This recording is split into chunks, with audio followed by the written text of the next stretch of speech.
Smart Speakers Daily. Hello, I'm Peter Stewart. Hope you're well. Thanks very much indeed for listening to today's episode. And today's episode's a little bit different because actually I'm going to be reading out most of the article over today and tomorrow, possibly over the next day as well, because this is someone's own personal experience of using voice assistants in a different language. So it's something very personal to them and very, very interesting as well, something that I hadn't considered before. And I wonder if you can think of maybe there's a workaround for this. The article is actually a Medium article from a gentleman calls himself Walid AO. Walid and then the initials AO. And it's called Siri, Alexa and Other Voice Assistants Struggling with Bilinguals. Yeah, so it's not just someone who's using one of these voice platforms in another language. It's when they happen to be the unique, not actually that unique, but the unusual situation where somebody... listen for yourself. Listen for yourself, because this is what Walid has got to say about this, which is really interesting. He says, I never use Siri on my iPhone.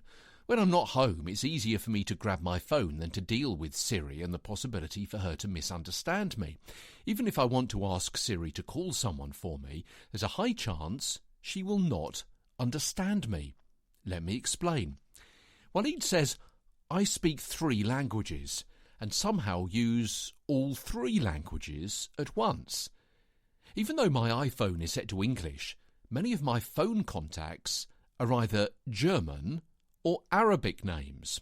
So even if I want to tell Siri to call someone for me, she'll probably be too focused on the English pronunciation and she will understand me wrong. She's not that smart. Even Google on my iPhone isn't performing correctly when it comes to names, street names and other functions. He says, keep in mind that 60% of the world's population speak more than one language. We feel left behind. He says, I set Siri in my phone to Arabic. He's obviously an Arabic gentleman. He speaks English, but he lives in Germany.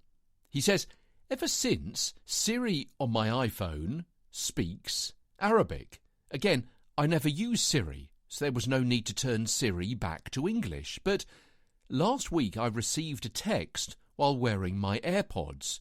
The text was written in English. However, Arabic Siri tried to read it, and the results were just weird. It was gibberish. And suddenly, he says, it hit me how stupid Siri must be even to try to read it in Arabic. If you're not familiar with Arabic, Arabic uses the Arabic alphabet and is written from right to left. And Arabic Siri should immediately and easily detect that the SMS is not in Arabic, and Siri shouldn't have even tried to read this SMS. At least if she did this, I'd consider Siri a bit smart. Apparently, Siri is programmed to read aloud while running simple algorithms to detect the text language. However, this is not a trivial task, as we might think. And the examples from Walid go on, and we'll bring these to you over the next few days.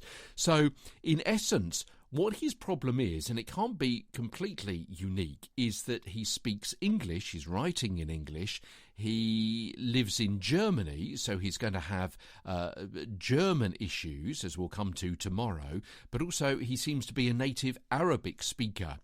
And Siri doesn't seem to recognise that a text in English should not be read in Arabic, which is what his phone was set to. And surely, he says, there should be an easy way, or there should be a way, easy or not, for Siri, and we'll come to some of the other platforms in a few days' time, to identify what the language is and to be able to translate that and read it to him in his language of choice, rather than it reading incorrectly in a completely different language than either it was sent or that he understands, if that makes sense. Good stuff. Interesting stuff.